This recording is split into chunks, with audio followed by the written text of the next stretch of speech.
disrupted. America, like fuck. Weird thing to happen. Hello, one and all. Welcome to this edition of Kitz Corner. Hope you're having a fantastic day so far. The Vicky Nuland, the queen, the underground boss of the State Department, who was cultivating the war regime of Ukraine and Russia, has resigned, folks. She can no longer be part of the State Department, and now she will serve in the quest to take down Ariel under the sea. And yes, I did make a Little Mermaid joke about it. But here's a take that Danny Haifong put together. And Danny Haifong, I like the take that he made on this. He says, "So long to this queen of warmongers, Victoria Nuland, the longtime State Department apparatchik, who has resigned from her post, but not before leaving a trail of blood and death from Ukraine to Gaza. Good riddance to the cookie monster, emphasis on monster."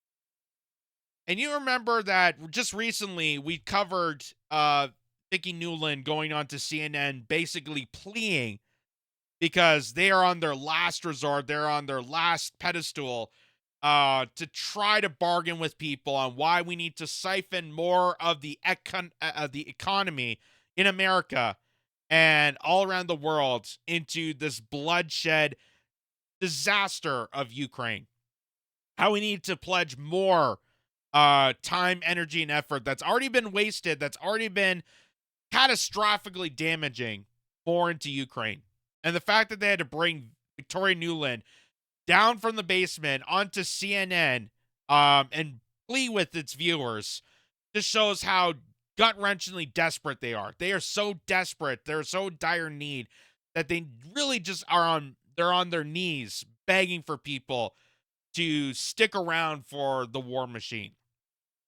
And Vicky Nuland, notoriously famous for basically what's happening in Ukraine, was because of her skills as being the architect in doing regime change war to allow the catastrophic damage that was going to lead up to, Russia coming into Ukraine, advancing the warfare, and allowing this war to take place. Because here, as you may recall, is a little take of when Victoria Nuland was part of the deep state, was part of this coalition between the United States and Ukraine, and they had the Ukrainian ambassador of America by her side, having this little back and forth chat on how we need to overthrow the government and install this kind of puppeteer government to allow our advancements into Ukraine. And just let's take a moment down memory lane on how that went. High-ranking official talking about diplomatic efforts in Ukraine. The last thing you want to do is drop your guard. So that would be great, I think, to help glue this thing and have the UN help glue it and, the EU. But that is exactly what reportedly happened between US Assistant Secretary of State Victoria Nuland and US Ambassador to Ukraine Jeffrey Pyatt. The exchange has since surfaced online, including the crude swipe at the European Union. The audio clip of a woman and man, said to be Nuland and Pyatt, hears them discussing strategies to work with the three main opposition figures. I don't think Kitz should go into the government. I don't think it's necessary. I don't think it's a good idea. In terms of him not going into the government, just let him sort of stay out and do his political homework and stuff. I'm just thinking in terms of sort of the process moving ahead, we want to keep the moderate Democrats together. The problem is going to be Tony Book and his guys. And, I'm sure that's part of what Yanukovych is calculating on all of this. I think Yats is the guy who's got the economic experience, the governing experience. He's the guy, what he needs is Kitz and Tony Book on the outside. He needs to be talking to them 4 times a week. I just... So, this is them basically breaking down the whole entire 2014 Maidan coup, where they attempted to infiltrate the Ukrainian government by talking to one of the representatives there and basically train him the same way they kind of did with Venezuela with Juan Guaido. Basically gave him CIA training to hopefully just walk into the government buildings in Ukraine or Venezuela at the point, but Ukraine, and just take control. Like, oh, he has the experience because we trained him to be experienced in our state of economics, our field of understanding. So he's definitely the right candidate for it, and we're just going to push him right into it. And the whole FU to the European Union is because they knew that this was going to be consequential to the rest of the European nations. And they planned it. They planned to screw over the European nations so that they would fold into the plans of Victoria Nuland and the rest of the deep state that were architecting the uprising of their territorial gains in Ukraine. They wanted this to happen. They wanted the European nations to be on their knees and beg. They wanted to screw over those countries. They said, screw you. Screw the European Union. Screw the rest of the people. We're doing this, and we hope to get the UN on board. That's what they're explaining here. Just think, Klitsch going in, he's going to be at that level working for Yatsenyuk. It's just not going to work. There is a suggestion for Nuland to contact Klitschko directly to play to his top dog sensibilities, while Nuland refers to getting the United Nations involved in a political solution.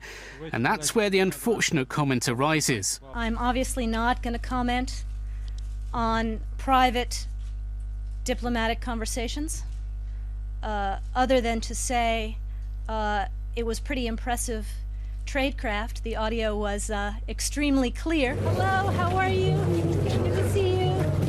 We're here from America. Would you like some bread? Please take something. Thank you for coming. This was Nuland and Payet visiting Independence Square in Kiev in December, handing out food to protesters and police. This latest episode is embarrassing for the US and allows Russia to argue that the opposition is being manipulated by Washington, something that Barack Obama has always denied. The clip was said to have been posted online by the Russian deputy PM, but that has not yet been confirmed.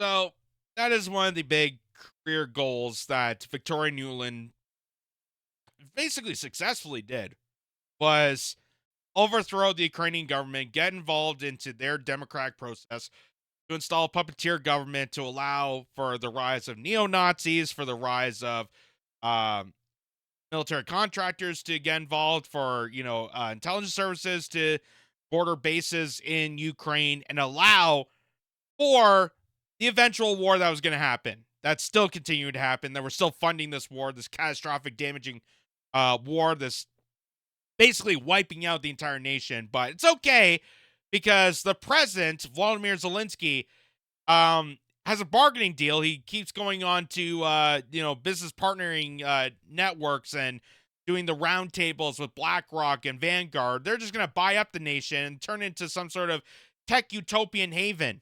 It's going to be okay. Ukraine is going to be fine. I know you could see all the catastrophic damages and the limbs of body parts being flown all over the place, and everybody from women, young children, and men and fathers and sons and daughters. It doesn't matter because BlackRock's going to come in and just buy it all up. So he claims. And that is from a former comedian, now President Volodymyr Zelensky. That is basically Justin Trudeau's best friend now, by just how much they interact with each other and how supportive Justin Trudeau is on Ukraine. He's so much on board with Ukraine that he doesn't even mention Canada anymore.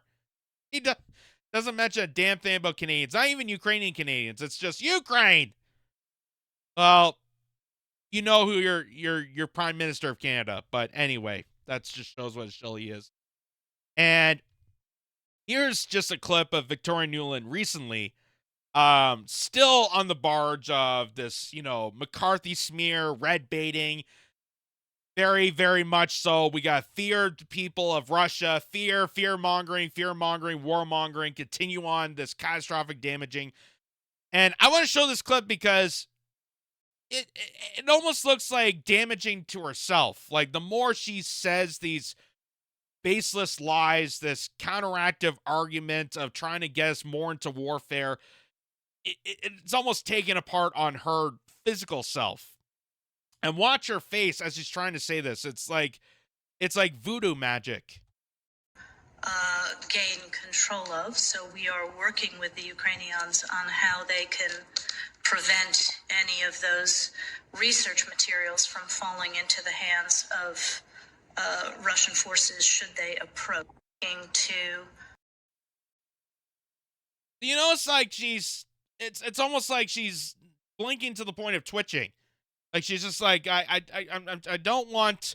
We have to go over there because I don't want Ukrainians to or Russians to handle the biolabs and the information.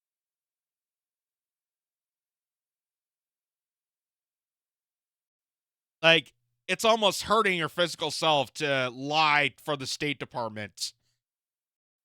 And it goes to show you how these people are basically vultures. They are selling they're selling their souls out.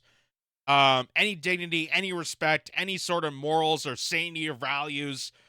They just completely sell themselves out for this nefarious, god-awful, deep state, revolting takedown of countries in order to advance the agendas of this global titan that's just going to dominate over countries, and it's just going to take over governments. It's going to take over companies and corporations and cultures, and it's so disgusting. It's disturbing.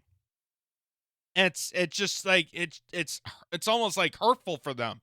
And I don't think they even realize that. I don't think they're realizing that they're damaging themselves with every lie they tell. And you even take a look at Victoria Nuland from the past compared to today. It looks like all these lies have taken a toll for her. It looks like every time she's lied about Ukraine, she looks like she's added 10 more years onto her. I'm not kidding. I'm not kidding. You look at the past and the present of Victoria Nuland, and wow, is it really just an insane transformation, and not a transformation for good, that's for sure. So, bon voyage, Victoria Nuland. Like I said, I hope you find happiness by being the Disney supervillain in the next movie.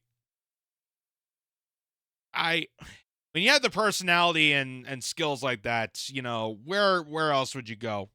I'm trying to think of other occupations she can go for that doesn't involve State Department. But anyway, bon voyage, and well, I don't think the new replacement's gonna get better. So, yes, it's noteworthy to note that the Queen of Warmongers, at least one of the queens, is stepping down.